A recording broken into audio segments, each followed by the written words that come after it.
Salut, c'est Mario. Lorsque quelqu'un vous dit qu'il veut plus d'argent pour son échange, il faut d'abord garder à l'esprit que l'échange d'une personne est bien plus qu'un simple véhicule.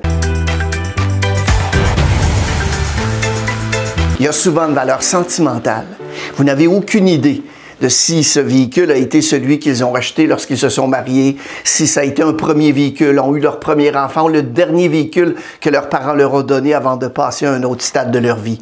On ne sait pas. Donc, lorsqu'on traite avec un échange, rappelez-vous d'abord que pour nous, c'est peut-être un véhicule sans valeur, mais pour cette personne, ça a beaucoup plus de signification. Évidemment, une personne va s'attendre ou va désirer obtenir plus que ce que ça pourrait vraiment valoir sur le marché parce qu'il y a tous ces souvenirs d'attachés à ce véhicule. Un problème qu'on voit souvent pour les personnes qui travaillent dans la vente automobile, c'est qu'on se laisse entraîner dans un conflit concernant l'échange.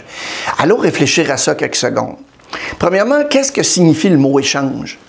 Si j'ai une bouteille d'eau et que vous en avez une aussi, et que je dis que je veux échanger ma bouteille d'eau contre la vôtre, eh bien, 9 fois sur 10, vous allez vous attendre à recevoir une quantité d'eau qui est égale ou bien supérieure.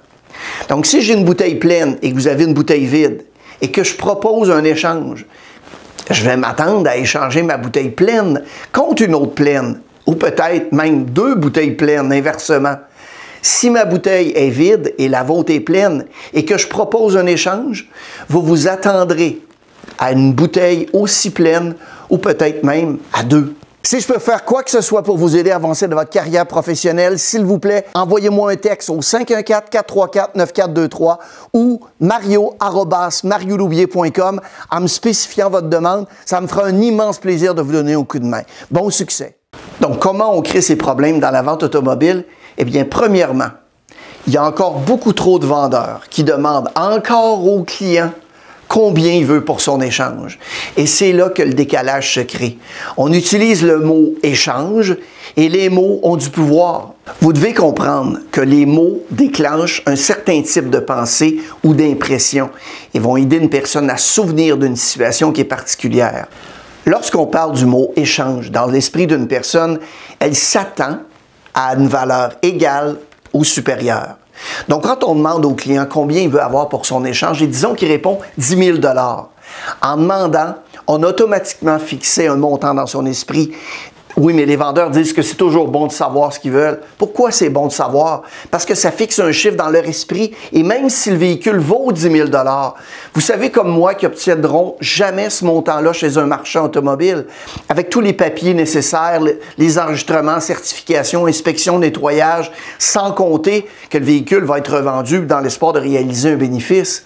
On crée ce problème en demandant combien ils veulent avoir pour leur échange. Je veux que vous y pensiez quelques secondes. Je veux que vous pensiez à une approche différente. Sachant que les mots du pouvoir, il existe un moyen de poser la même question en changeant simplement le vocabulaire.